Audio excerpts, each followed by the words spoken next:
Wow, guys, thanks for coming out tonight. This is a nice group of people in here.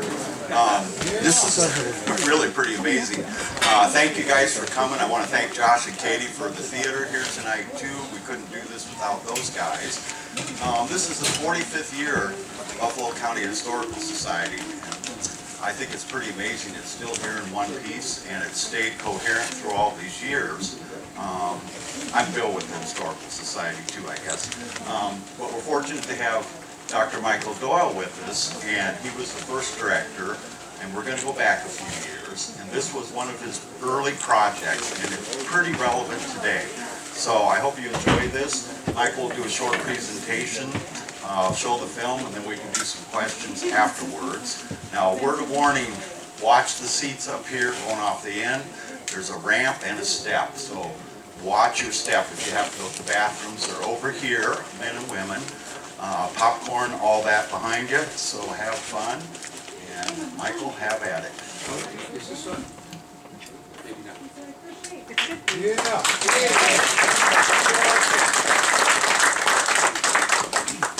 Hi, everybody. As Bill said, I'm Michael Doyle.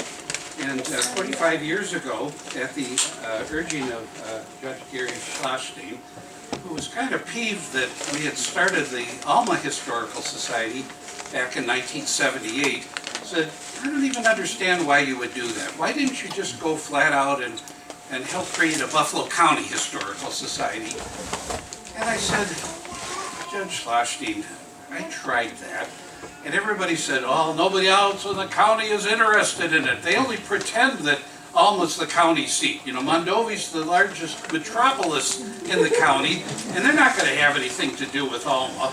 So, you know, we started here with a group of people that were very interested in trying to preserve the historic built environment in this town.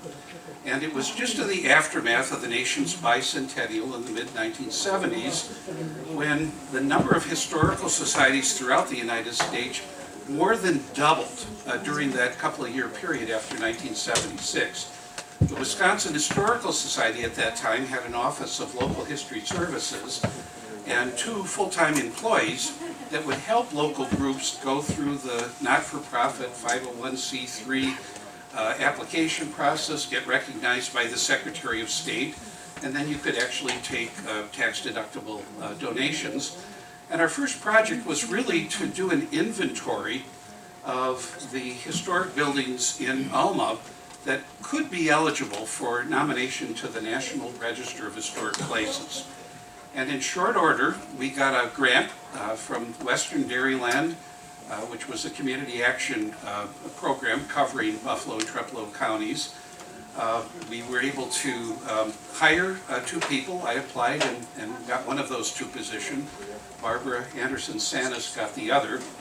And we went into in-depth research, reading every issue of the Buffalo County Journal from its inception up through the period of World War II, which was kind of the cutoff for eligibility to the National Register at that point. You had to be 50 years or older in terms of your architectural or historical significance. And anyway, by the time that project was done, we had identified 133 buildings here in the city of Alma that were eligible for the National Register. We wanted to include Lock Dam number 4, but the Army Corps of Engineers said no dice, they wouldn't cooperate, and you had to have people's consent in order to go ahead and get them listed in the nomination. It was one of the first nominations in Wisconsin that went on as what was called a multiple resource district. So all 133, or was it 134, finally did make it onto the National Register. And as we predicted, it did include a marketing strategy for Alma, which back, if you remember the oil embargo, OPEC, and people, you know, waiting in 3-hour lines to get their cars refilled, we were 1 tank of gas drive away from the Twin Cities. You could get down to Alma and back on a tank of gas in those days. And this marketing ploy, that this was a historic river town, most of the buildings that were constructed here after the Civil War, up through World War II, were still here, and they were still in pretty good shape. And new entrepreneurs were coming into town and opening up businesses and empty storefronts. And it really did have the effect of turning Alma into a place that still had good fishing, the lock and dam, and great, views of the river, into a place that was welcoming to the traveling public. And I think in the aftermath of that, I noticed one time driving down here from the Twin Cities, we got to Nelson and saw this sign in Nelson that said, Alma on the Mississippi, historic registered town. And I'm thinking, like, I bet Nelson's kind of bugged out about that. Because maybe they're looking for a vacation and they just go downstream, Alma's where it's happening. But it was one of those things that we just thought that we should do this, because at that time, there wasn't a single historical society in all of Buffalo County. And today, if you count Buffalo County, Alma, Fountain City, Cochran, Buffalo City, and Mondovi, there are several. They all need your support, and I can't tell you how much it means to me that you would come out on a cold, icy night like tonight to just help us celebrate this, the success of the Historical Society lasting all of 45 years. So as Bill said, back in the early 1980s, we were trying to find grant money that would help us develop a set of teaching materials for Buffalo County history.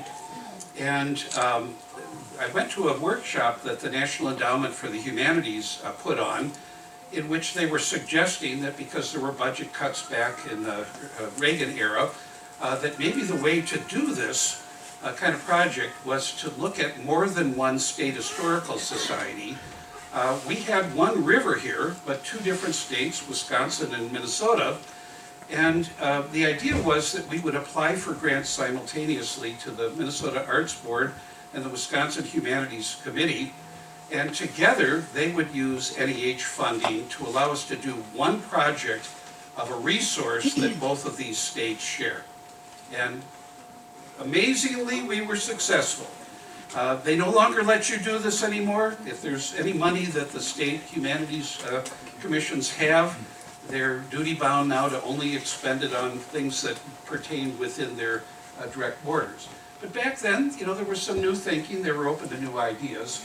And we made the argument that wherever there's an interstate bridge, the people on both banks of the river marry and bury on either side. They get educated on one side, have their kids on the other. They're associated in all different kinds of ways. They shop in one side of the river, they live on the other. And so we came up with this idea of Minnesconsin, where there's two states sharing one resource, one valley, with this incredible river going through it, and a set of stories that had not been told at that point. If you were to go into a library in early 80s and look up, the card catalog, what did you have on Mississippi River history?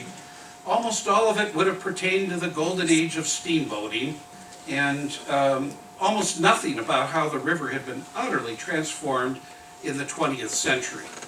So our hook was, why don't we identify individuals who made their livings on the Mississippi River and were part of transforming it from a 6-foot depth stream that wouldn't hold steamboats plied up until the point of the 9-foot channel and all the changes that made. The project, as I say, got funded. There were a couple of us involved. At the time we got the grant, Don Young was the executive director of the Winona County Historical Society. He was later replaced by Mark Peterson, who I should mention came in the last months of finishing the project and basically said to me, Roger Locker, and Jane Roundhorse, who were the ones employed by the grant, let me know if there's anything you need from me, but it sounds like you know what you're doing, and I'll just stay out of the way and focus on my job. Well, I went away after this. I went to college, graduate school, ended up teaching history at Ball State University in Indiana, taught my 3 decades, retired, moved back here, And Mark Peterson was still the director of the Winona County Historical Society. And he was the mayor of Winona, that 2 4-year terms. So, I don't know, it was like a time warp coming back here. But he's still knocking around, and I talked to him about this project. I said, you're never going to believe this, but the people in Alma asked me to come up here. Of course, they picked a night in which almost surely we're going to have a hailstorm or something. So they might not even have to unlock the theater. So, but anyway, they got the flyers up. And he said, well, that was the best way to get to know somebody, was working with you on that project.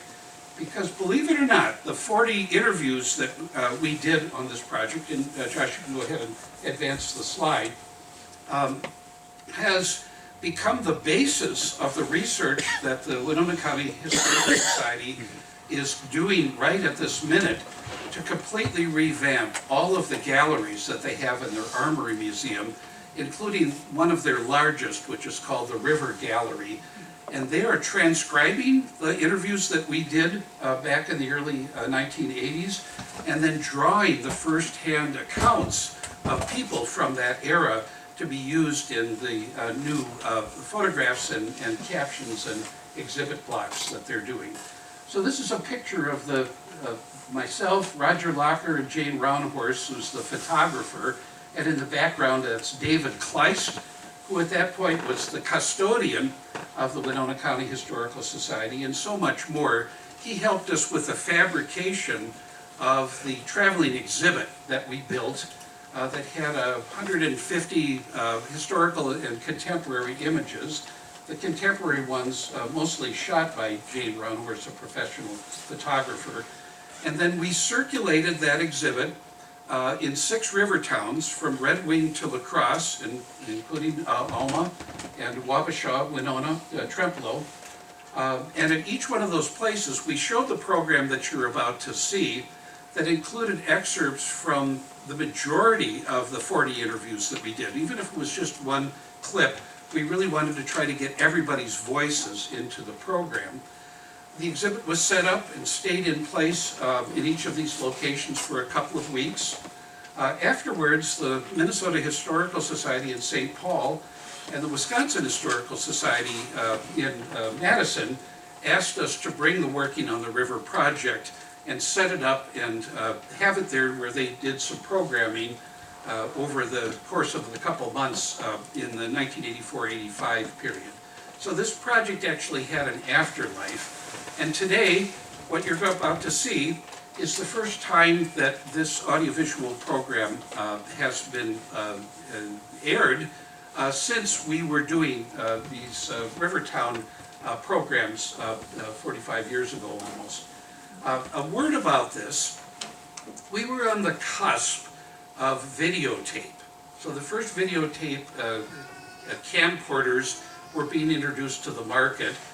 They were kind of expensive, editing equipment, and players weren't that common. Television studios had them, universities, colleges, and stuff. So we decided instead to go with a tried and true format, which was still photography, slides, and then an audio track.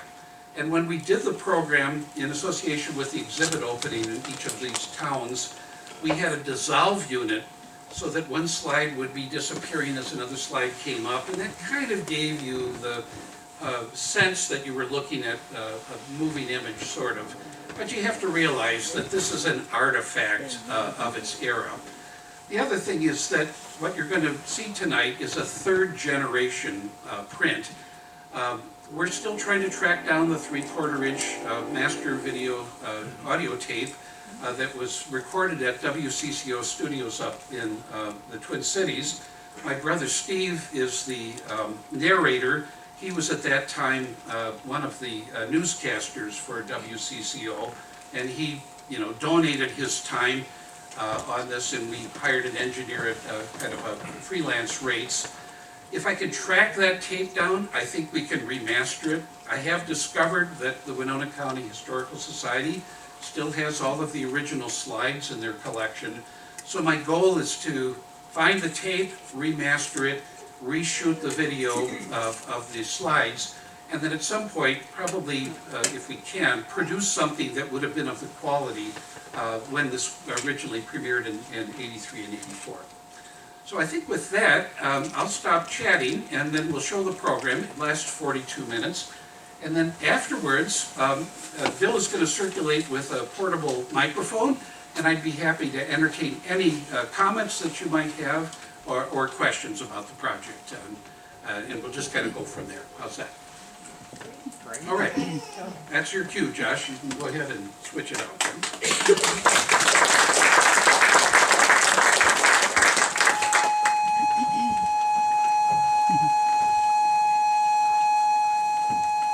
I don't know about that. That's none of the program. Yeah, we're just trying to see if your hearing aids work.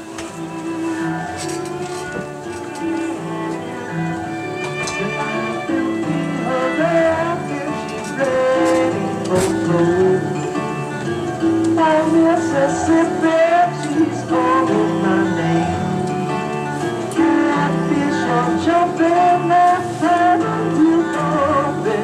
Like water keep rolling on past The upper Mississippi from Lake Pepin to Mount Trempealeau, an incessant stream wending through its steeply wooded gorge, gathering its tributary creeks and lesser rivers, the Zumbro, the Buffalo, the Whitewater, the Trempealeau, and the largest of these, the surging sandy Chippewa. All who have visited this stretch of the Mississippi have been touched by its rugged loveliness. This is the beauty spot of the United States, my way of thinking. We got beautiful hills and we got the beautiful rivers. And I got some money and lived in Mississippi to the other. The lore and romance of America's mightiest river have so long been celebrated by authors, musicians, and artists that it has become indelibly fixed in our national psyche. And yet the river has changed since the days when wooden-hulled steamboats held sway, changes that may not have yet caught up with armchair river buffs. The only ones that are really concerned, I think, are some of the older people who have been fishing the river for a long time. They've seen many, many changes. And unless you've seen a lot of changes, I don't think that you get the perspective. To some, it may still be pictured as that river of 19th century literature and art, of Huck Finn rafts and of Currier and Ives paddle wheelers racing at midnight. We wanted to document how the river has changed in the experience of those who know it best, the people who have earned their livings on it and who still live along its banks. There's something about a river that runs free that, you know, is different. She looks more mechanical now. We wanted to know how the changing river had affected them and their work, and what they perceive for the future of the Mississippi. In winter of 1982, we began a 7-month-long project to locate and interview people who worked on the river, mostly on that stretch shared by Winona County, Minnesota, and Buffalo County, Wisconsin. I don't think the public appreciate the river as much as they could because most of the people don't get on it or much less ever see the backwaters of the Mississippi. To a lot of the people, the Mississippi is something you have to cross to get to a Wisconsin liquor store or something that floods you in the spring or whatever, and they don't really see it through the eyes of a duck hunter or a trapper or a fisherman. We've spoken with about 40 such individuals who range in age from 91 years to barely 23. Their reminiscences cover all aspects of modern river work and span 3/4 of a century. Sure they do. That was in 1909. Well, I remember what it happened yesterday. In their company, we've sounded the depths of the upper Mississippi. Virtually everyone has been able to identify the many issues facing the river today and to express their concerns. Max Bachhuber operates a fishing float below Lock and Dam 4 at Alma. A big change since I was a kid on the river here, and I'm sad to see it. It makes me feel bad. When I was a kid, every night after supper, second I got done eating, I grabbed my pole and head for the bank. And there'd be a lot of other kids down there, and we're always fighting to get certain spots to fish along the bank that were better than others. And there'd be a lot of kids fishing, boys, some girls, young kids, older kids, that was the big thing. And everybody was heading up fishing one place or another every night after work. Now you don't see that anymore. There's no kids fishing along the bank, very seldom you ever see one. They're doing all kinds of other crap and getting in trouble instead of fishing. I just can't understand that. Commercial fisherman Ray Martin of Winona was among the first to use sonar in tracking schools of fish in the upper river. Well, we've caught a lot of fish out of this pool in the last 10 years. I mean, since the coming of sonar, we caught, well, we hardly ever made a haul that didn't consist of 30,000 pounds, you know. I mean, that was minimum, you know. And this year our hauls have been down, 15,000, 12,000. And the schools are smaller and they're broke up, and I don't know, the truth is the fish aren't there no more. Martin's comment is like a distant echo. Before the 1930s, when the locks and dams were constructed across the main channel of the Mississippi, fish populations were declining.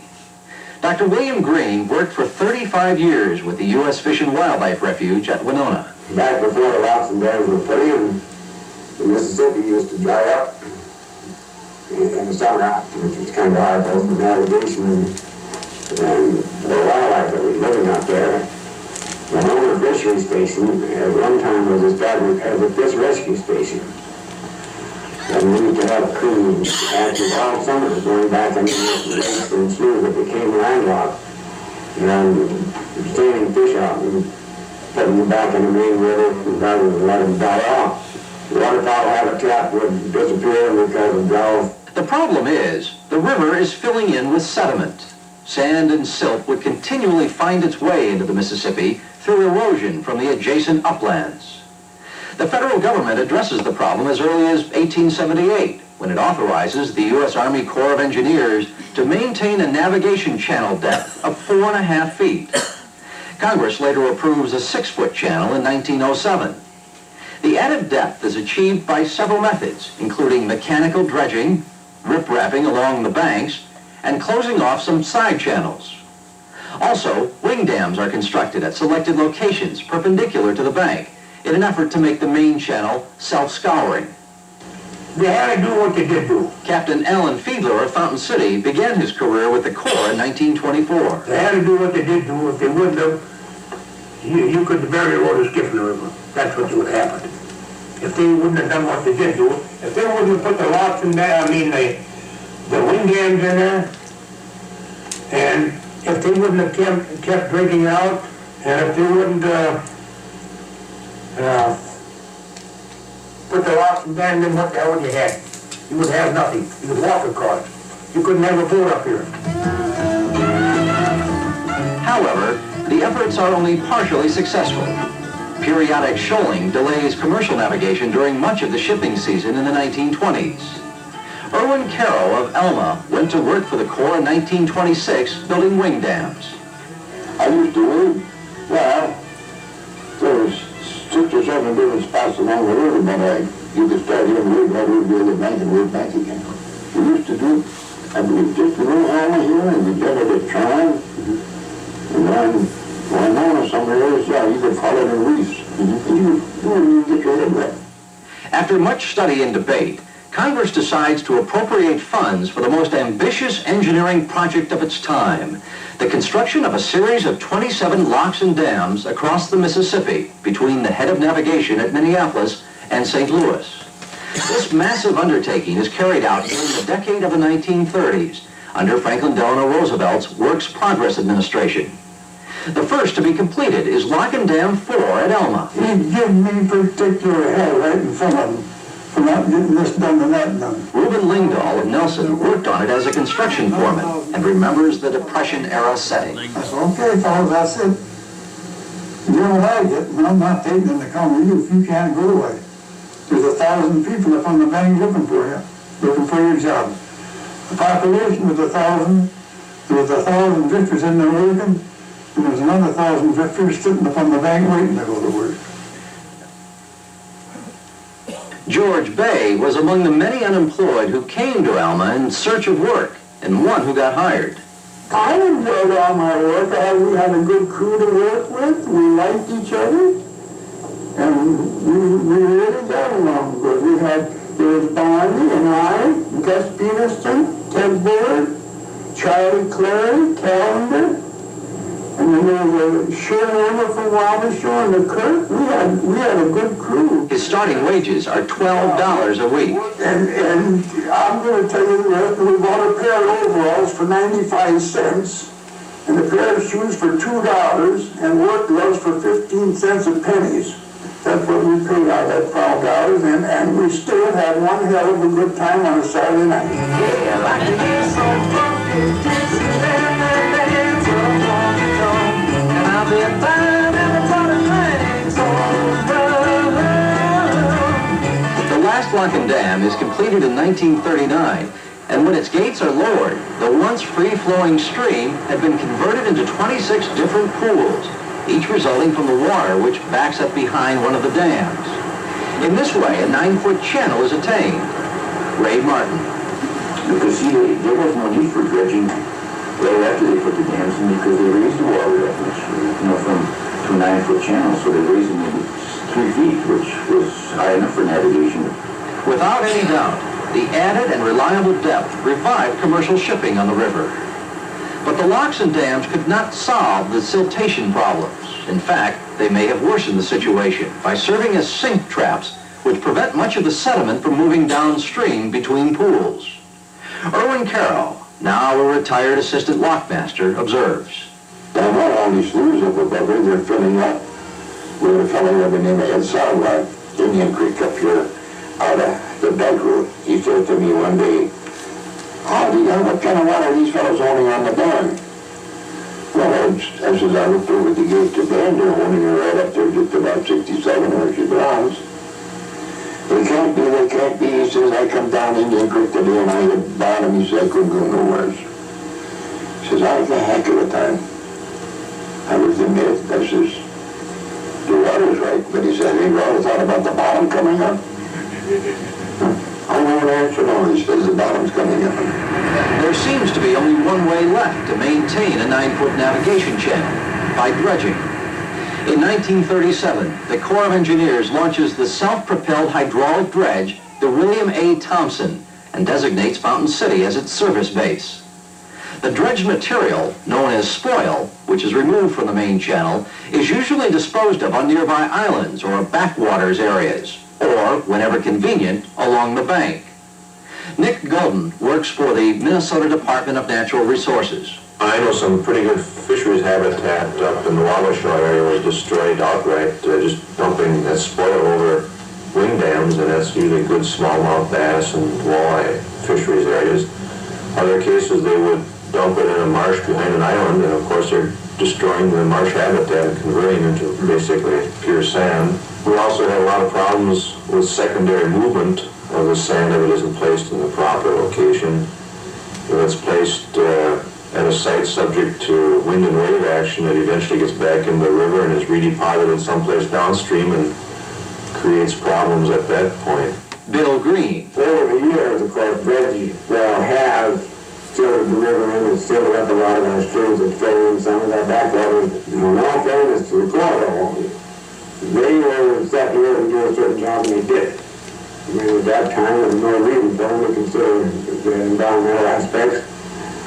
And once it was pointed out to them, I think they made a major effort to try to do everything they could to save the environment.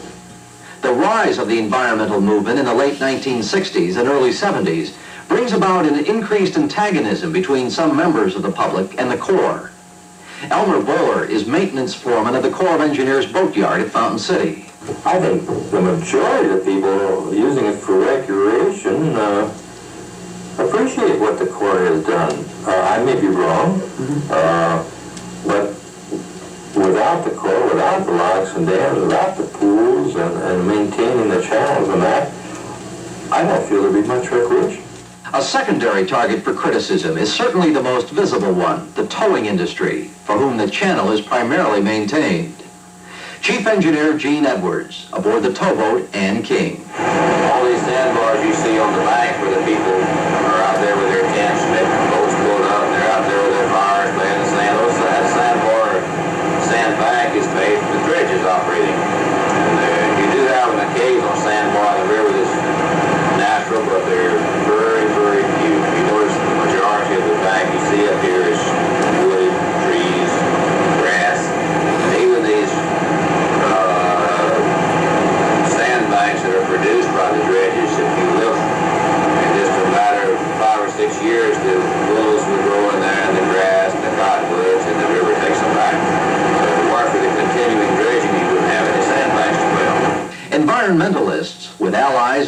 Minnesota, and Wisconsin Departments of Natural Resources have succeeded in restricting the locations where dredged spoils may be disposed.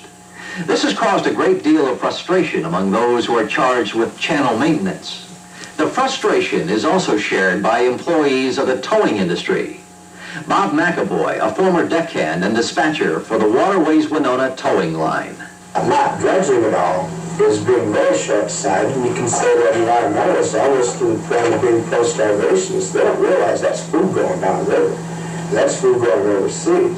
They're going to have to maintain a 9-foot channel, and you are going to lose, perhaps some mercuries or, some areas about to see preserved. But then again, if how many children in India with 10 beavers, you can, easily come down to something like that. Until a way is found to keep the immense volume of sediment from initially entering the river, dredging will continue. Lee Blank is second engineer on the Thompson. The disposal areas are a problem, and I don't think that's going to get any better until they find some way of easily and cheaply getting all that sand out of those disposal areas, and I don't know if there's any easy and cheap way to do it.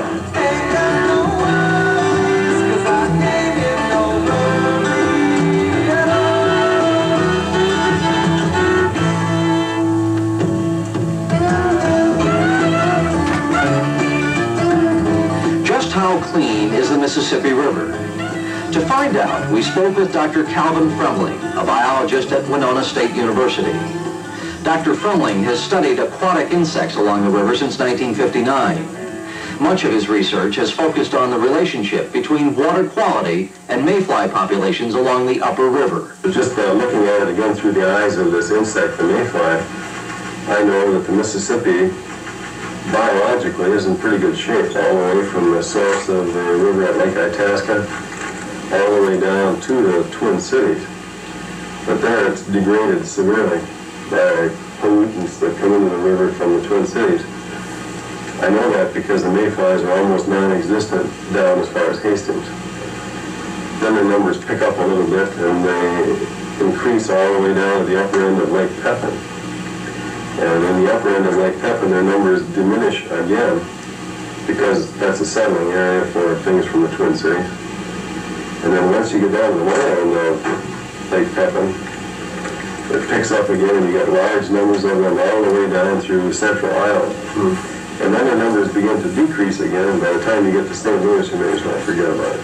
Lake Pepin is, in actuality, a section of the Mississippi which averages about 2 miles wide and extends for some 25 miles upstream of Reed's Landing near Wabasha.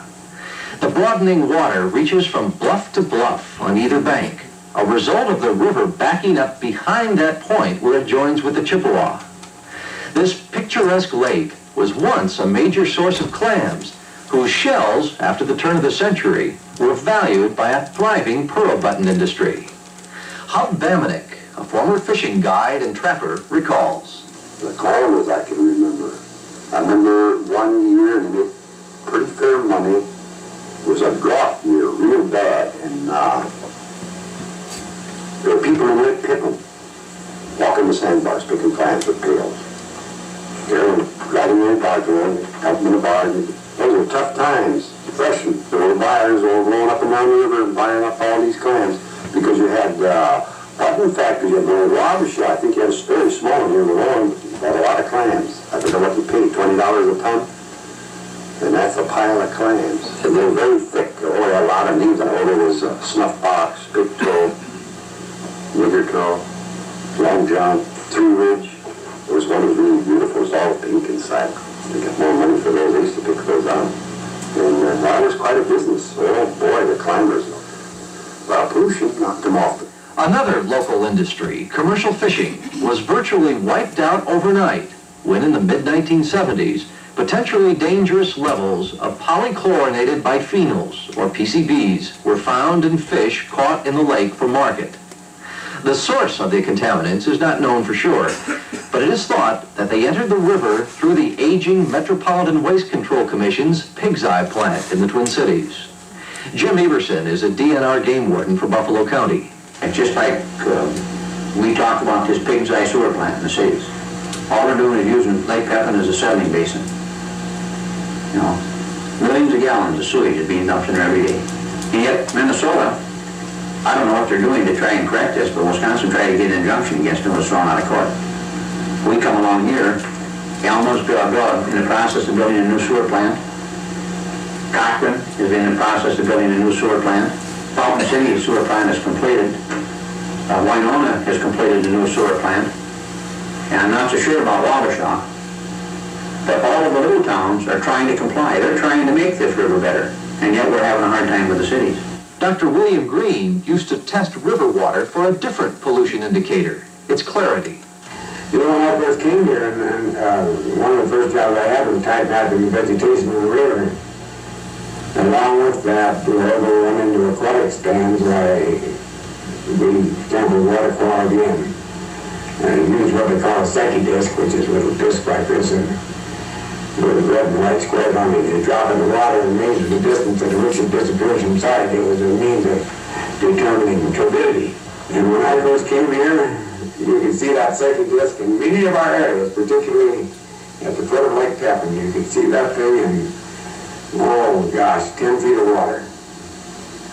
You can't anymore. If you find a water out there now where you won't lose a Secchi disc in a foot, I'll be surprised. However, Max Bachhuber couldn't disagree more. The water is by far cleaner and better than it was when I was a kid, and anybody that says it isn't, they're crazy. In the spring, you can come over here by the float now, and you can see bottom without any trouble. In 12 feet of water, the water is crystal clear. You can look right at the bottom. And I never saw the bottom of the river here until 6-7 years ago. Until all the big business started about cleaning everything up and stopping waste disposal, whatever it was, you know. It definitely is improved, there's no question about it. In the past, individuals, communities, and towboats used the river as a dumping ground for all types of trash and garbage. Although this practice has been outlawed, Jim Everson still finds evidence of abuse. I'm picking up milk cartons, 8 cartons, stuff off this river out here, and it says Baton Rouge, Louisiana, or St. Louis, Missouri. When you know we aren't someone who crossed our counters up here, so it has to be coming off those towboats. And I guess that's one of the things that irritates me the most about this whole river, is that they've commercialized it to the point to where it's hurting our wildlife. The indictment is one about which the towing industry and its sympathizers are sensitive. Vernon Gunderson, master of the Dredge Thompson, responds. How about the environmentalists? They aren't too concerned about the commercial people. Heck, I've been told by certain orders that if it was up to them, there would be no traffic. They wouldn't even allow more on the river. Again, Jim Everson. One of the things I get from these towing people is that I'll stop maybe for a violation if he's pushing fuel oil or gasoline. You know, his opening statements are, well, you're goddamn lucky we're bringing this up the river to keep you people warm in the wintertime, you know. Chief Engineer Gene Edwards of the Towboat and King. If it weren't for us, all this rain and low rates and hauling coal and good rates was food and electrical bills, everyone would be considerably higher than they are today. The actual figures on the rates the railroads were charging where there was no river competition, and the rates the railroads charged where there was river competition, and it was almost half the rates, half the 5 or 6 cents a mile one place and around 10 or 11 cents a mile another place. What the railroads were doing was making the people and the farmers that were away from the river subsidize the railroads to cut rates along the rivers. I'm against government controls, but things like that happen, what can you do? Towboat operators are doubly concerned about their railroad competitors because of a recent and powerful alliance forged between them and environmental groups. Together, they led a hotly debated, if unsuccessful, attempt to block reconstruction of Lock and Dam 26 in Alton, Illinois. Calvin Fremling. The railroad versus the towboat controversy is really a complicated one, and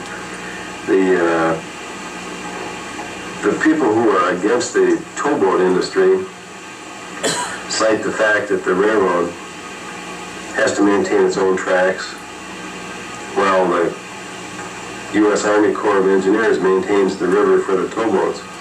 And they say that the towboat people have had a free ride, but really the railroads had their free ride years and years ago. They don't have it anymore, I guess.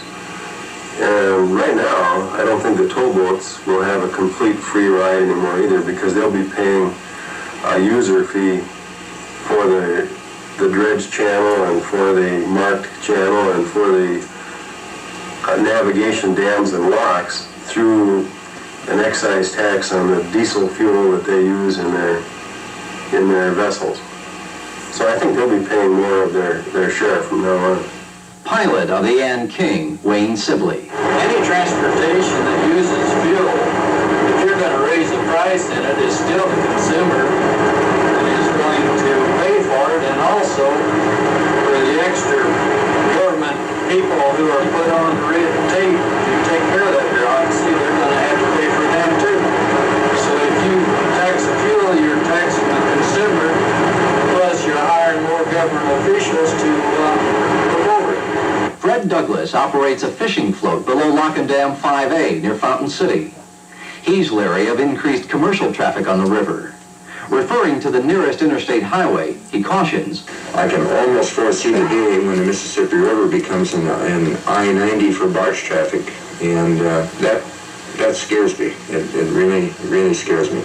And no matter how much money that they pump back in on excise taxes on fuel for barges or user's fee for barges at the locks and dams, it still is not going to be enough, because I don't think dollars is the answer. Cal Fremling is more conciliatory. Unlike a lot of my environmentalist colleagues and friends, I have a distinct soft spot in my heart for the barges. I'd hate to see towboats eliminated from the Mississippi. I think it would be a lonely place without them. And I probably say that because I worked closely with towboat people for much of my life. I've seen the river through their eyes, just as I've tried to see through the eyes of a biologist and even through the eyes of a mayfly. And I really feel that we should be able to work together with the barge industry to make the river environment last as long as we can possibly make it last. Well, that water keep on rolling, Mississippi moon, won't you keep on shining on me? Yeah, keep on shining your light, gonna make everything great, I'm gonna make everything alright. I don't know, I like the job. You're always around good people. You got a good crew. I don't think I can ask for anything more. What the hell is like dollars and cents and everything, you know? And where else could you find a better place to work than on a river? Vern Gunderson. The river people we talk to invariably enjoy their jobs, although many emphasize that it's hard work and frequently dangerous. And it requires stamina. Typical hours for towboat crews, for instance, are alternating shifts of 6 hours each, 24 hours a day, 7 days a week, 30 days on, 30 days off during the shipping season. What was it, we wondered, that attracted people to work on the river? What did they like best about it? Allie Fiedler. So I like my job, but I wasn't going to quit already. But when that river opened up, that old fever came, see? And that was, you get that old fever in your head, and of course I'm glad to see with it, see? But what I liked about the river, it was a clean cut, the air was clean cut air to work in. And you got good food. You was out in the open. You weren't cooped up any place, see? And you went along the river, and there was a change every day. Bernice Brosey served as cook on the Thompson for 15 years. What she enjoyed most was the ever-changing scenery she got to view when off-duty. You go up in the pilot house and sit for hours just looking at the scenery. It's like being on a cruise ship, you know. That's why I say a lot of people pay thousands of dollars to go on that Mississippi Queen, and we did that all summer. Some of deckhand Larry Reed's favorite moments come when his towboat, the Ann King, locks through one of the dams. I'm kind of crazy in some ways. I like running the lines. I like working the lines. I really get a kick out of that. You know, when you put a real hard check on a softbound tow, you know, you walk away from it, you can't squeeze your hands down because you've been holding on that line so hard. And that really gives me a rush. I really get a good kick out of that. Are river people a breed apart? Time and again during our conversations, the term river rat surfaced. Trapper and fisherman Fred Mulkey. That refers to a guy that's on the river all the time. Like me. They call me a river rat. Jim Everson. It's a person that lives in that marsh, and he hunts and fishes out there, and his feet aren't necessarily webbed, but he spends enough time out there that he takes on that image of that rat that's out there that's scrounging around in the grass. But perhaps the most definitive answer was furnished by Larry Reed. Well, there's about three kinds. The first kind is somebody who works on the river and can't get away from it, keeps going back, even though they hate it. They say they hate it. They might like it, but they say they hate it, you know. The second kind is the person who lives along the bank, who they build a little shanty there, and you know, those little houses, that, you know, vacation houses, weekend houses, that they get flooded out every year, and they cuss and moan about it getting flooded out, but they build it back there every year. And the third is the terminal boater, the guy who's always out there all the time, you know. He's always near the river, he's always talking about fishing on it. I'm two of those. I work out here. Me and my brother do quite a bit of fishing on the river. I can't get away from water. I like water. It's all there is to it. We also found a surprising number of people who came from river families. 3, sometimes 4 generations of one family were involved in river work. Lee Blank talked about his family. I had 2 uncles on my mother's side that worked on towing lines. They both told me, get on the river, you'll love it. They were right. They said he wouldn't retire yet if he wouldn't be, that the union made him retire at the age of 65. River life didn't hurt him, and he's 77 and still going strong. I enjoy it, so I'm sure my son would. He's asked me numerous questions about it already. Maybe not so much particularly to dredge, but about working on the river, like say a towboat or something like that for himself. So he's thinking about it, but then it's time he does, so he's just about 16. Walter Carniff of Winona is a retired steam and diesel towboat captain. His father, 2 brothers, his son, and he all worked their respective ways up from the deck to the pilot house during a multi-generational river career which spans more than 90 years. He sums up his own working life this way. 55 years on a river. Why should I go back and look at it anymore? Sure, I dream about it a lot of times, but that's about it.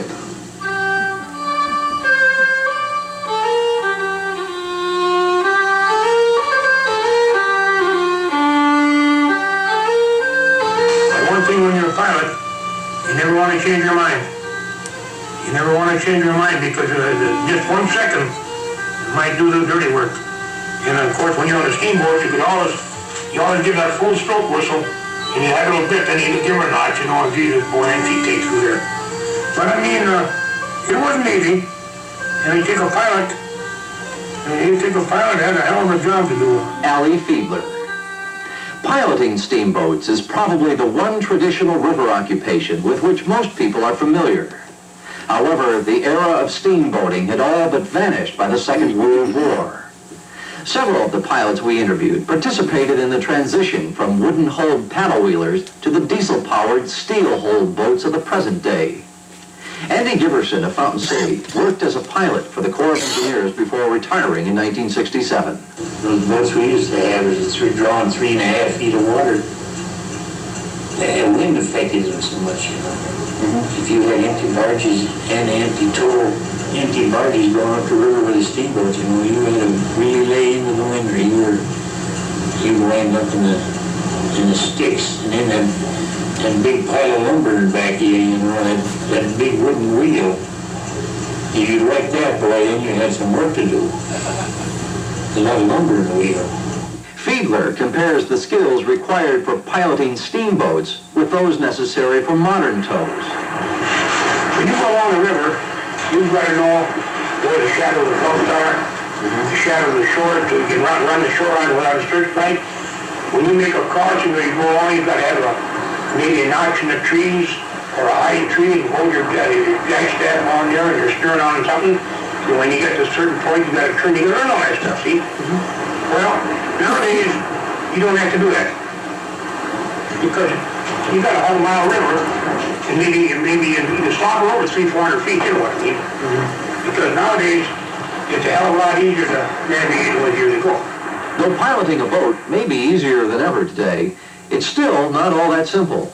Bob McAvoy offers this description of the task at hand. You gotta remember with those towboats, you try to imagine driving your car 1,160 feet long, where all your power and all your steering is at your rear 10 feet, and try sticking it 105 feet wide into a lock 110 feet wide with the road that's continually shifting, and you can understand how people might not want to put up with that for 12 hours a day. It makes for gray hairs and bad hearts. Al Nordsving works as second mate for Waterways Winona. The instrumentation is only to assist you in giving you an overview of the river. It's not a basic thing that you sit there and drive the boat just watching your radar screen. That's illegal. Bob McAvoy. Secondly, don't put that much confidence in those radars. They might be expensive, but they're not all that sensitive. Most of them can pick up buoys only because the radar reflective. Even then, they can miss buoys. But if you're running in the fog, the odds of your radar picking up a fishing boat are about nil.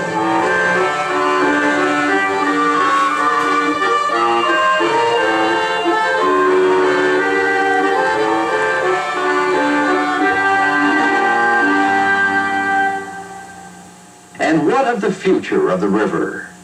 We posed that question to each of our informants and discovered that most are sadly pessimistic. Dr. Calvin Fremling offers this prognosis. As far as I'm concerned, the writing is already on the wall. That when you look at the Mississippi over a geologic period of time, all of the manipulating that we do is just one flash of light, perhaps, in eons of time. And the navigation pools, without any doubt, will expire. They'll fill virtually completely with sediment, surely within the next century, and probably within 50 years, and probably in less time than that. The rate of filling in of the backwaters is kind of a logarithmic relationship where you'll notice the filling in for the first 10, and then it's faster and faster and faster. And when vegetation finally starts to poke up through the water and acts like a snow fence to accumulate more sand, then it will die very, very quickly. Larry Reed wants very much to show his future children a river that's not, quote, all messed up, but speculates otherwise. Well, I hate to say it, but I think it's going to look like hell. I really do. Between various places where they farm too close to the bank, they farm too close to the tributaries, the silt problem, various pollution problems, various cities that don't care about what they pour into the river, increased traffic. I kind of have a dim outlook for it, I really do. It can be turned around, but, you know, it takes money.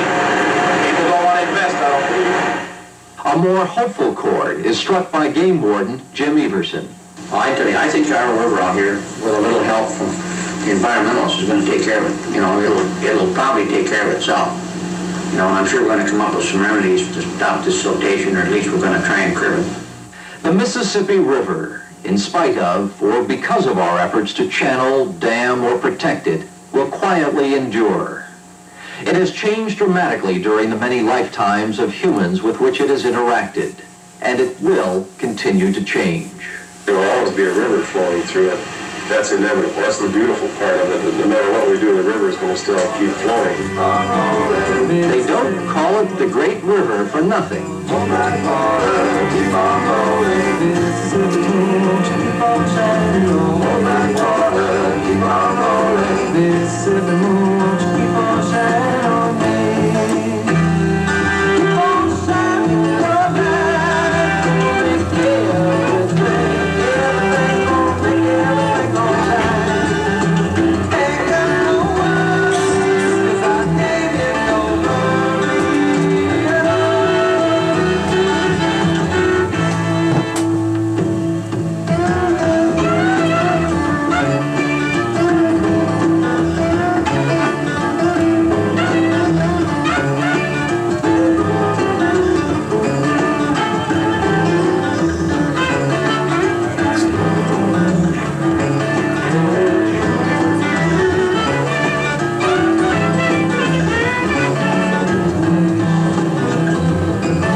funny things happening where people running up on wing dams. You holler at somebody in the river, look out for that wing dam. And they say, what the hell's a wing dam? And all of a sudden, crunch, bang, boom. I said, that's a wing dam.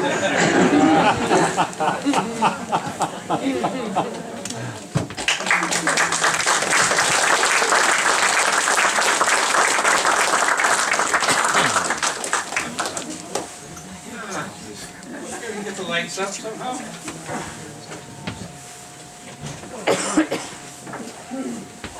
Light? There's this one? Okay. That I is don't know if this is working. Can you hear me okay? Yeah. All right.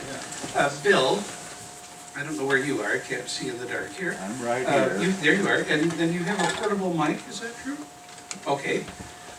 So what we'd like to do, because I think Bill is trying to record this, would be to have anybody that has comments or questions, Bill will come and then you can speak it into the microphone, and that way everybody in the room can hear it. I'll address these if I possibly can, or I'll redirect it to other more knowledgeable people that are here tonight. And so let's have a conversation. What do you say? Yeah. All right. So, who would like, actually you had a question, didn't you, about mayflies here? I don't know if you can maneuver all your way down here, Bill. This gentleman here on the end.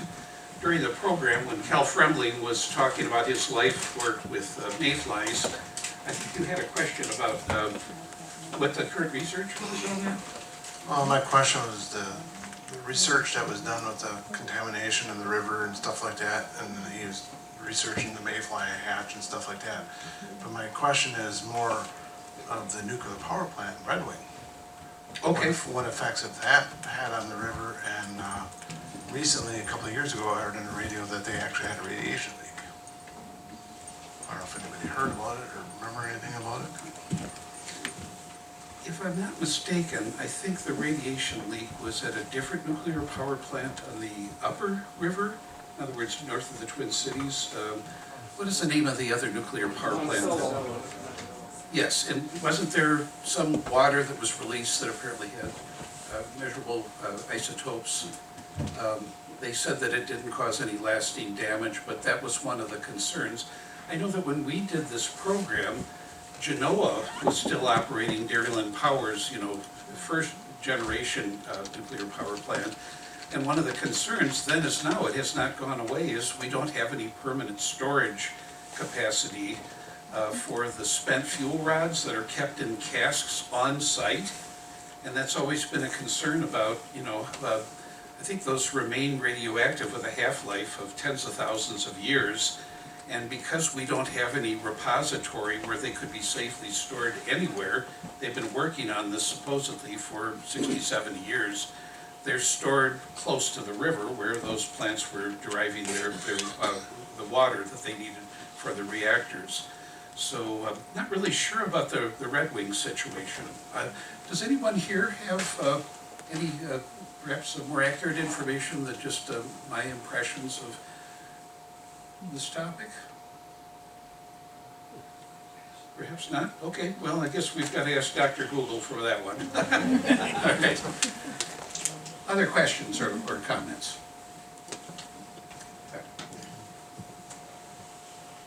Thank you. I have a question on zebra mussels.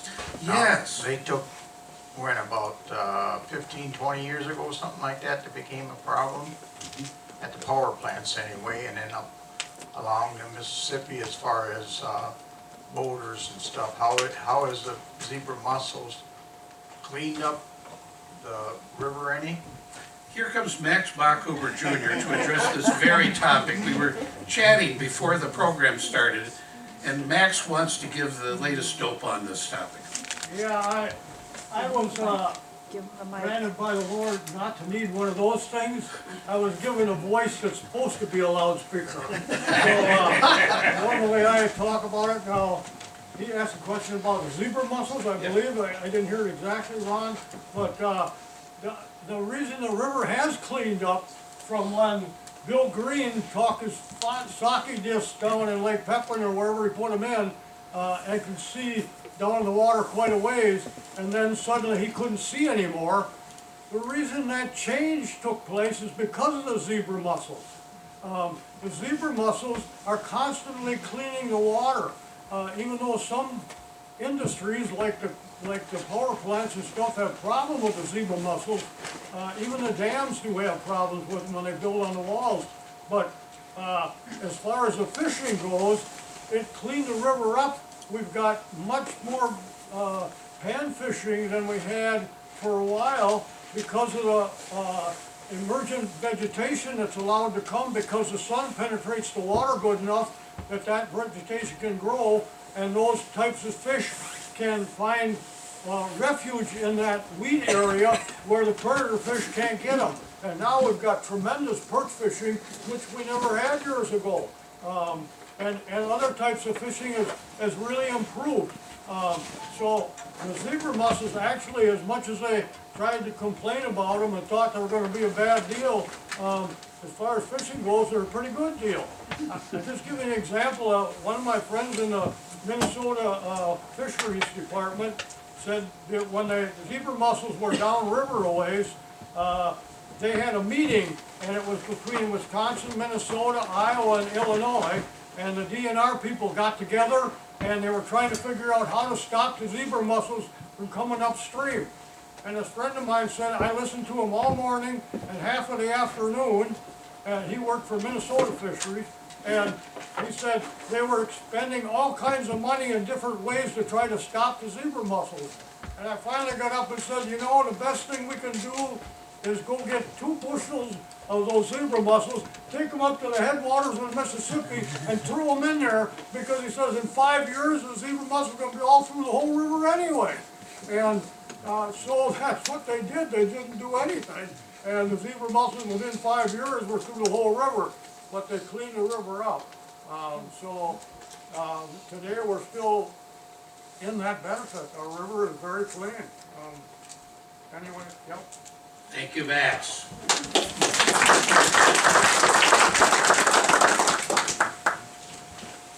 How about the Asian carp? That's another one. So this is a topic that wasn't a problem back when we did this project, 40-some years ago. Max, do you have any point of view on that as a former fishing float operator?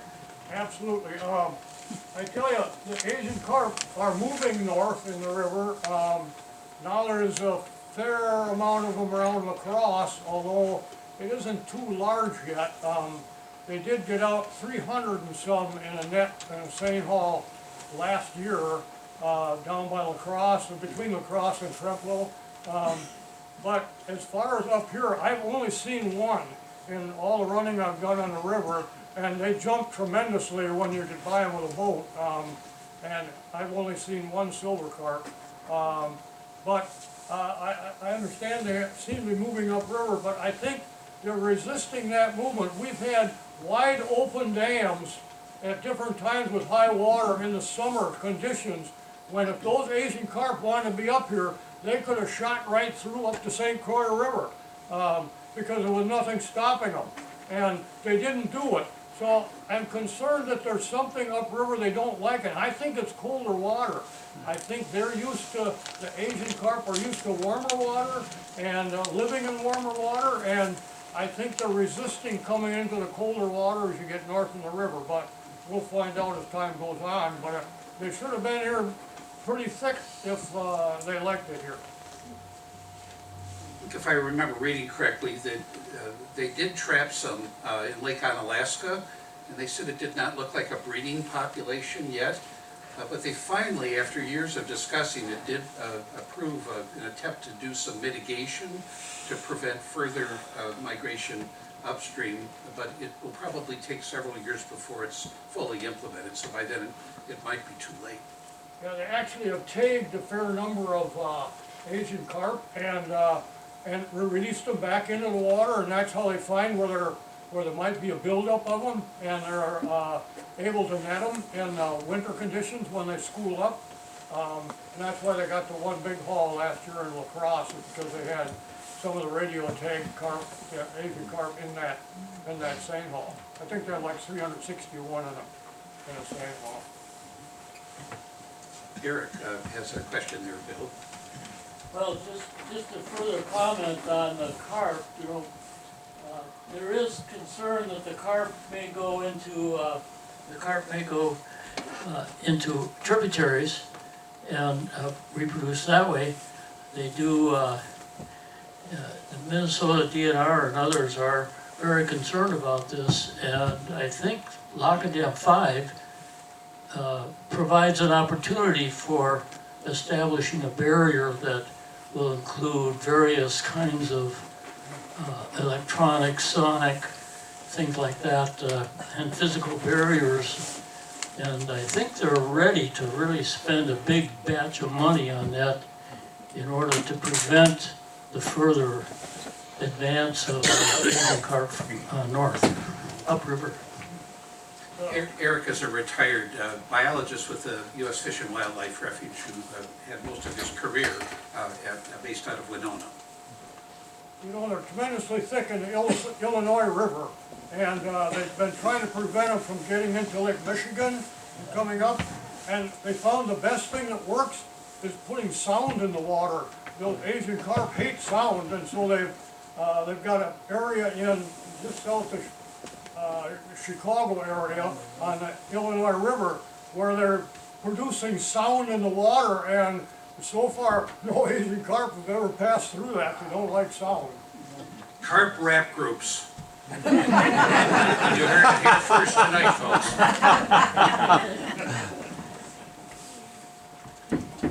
Other questions or comments? Well, if not, let me close by saying that when we did this project, the National Endowment for the Humanities was hanging by a thread. There was this sense that, you know, people in small towns in the flyover part of the United States weren't really interested in the concerns of people who study the humanities. This project was to try to bring people who think deeply about the interaction between human nature and wild nature, and to encourage conversations like we're having tonight. In each one of the 6 river towns that we did our program, after we set up the exhibit and showed this AV show that you saw tonight, there was a panel discussion that was led by somebody who made their livings teaching in one of the local universities. And the one that I remember most vividly was actually here in Alma.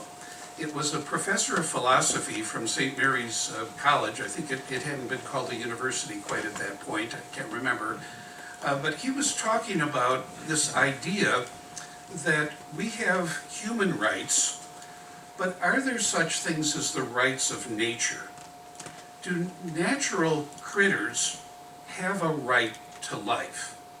And if the answer is yes, then who speaks for them? They cannot speak for themselves. And so it would be an engaged human nature that would recognize the natural rights of those that we share our biosphere with, to try to figure out how we can live together in this neighborhood to the mutual benefit of each other. I'd never heard of this idea before. It's now being litigated. There's constitutions, I think Bolivia was one of them that actually wrote it into their new constitution, that they're going to try to consider all of the natural environment to inhabit a community that's not just premised upon human extraction and for human benefit alone. So thank you, National Endowment for the Humanities, of bestowing some funds on us that we could have conversations like this and develop these kinds of perspectives that 40 years on, we're still talking about these things and hoping that we can reason around to figuring out how to address the concerns that we're engaging today, just as we were decades ago. So thanks for coming out tonight. Really great to see you all here.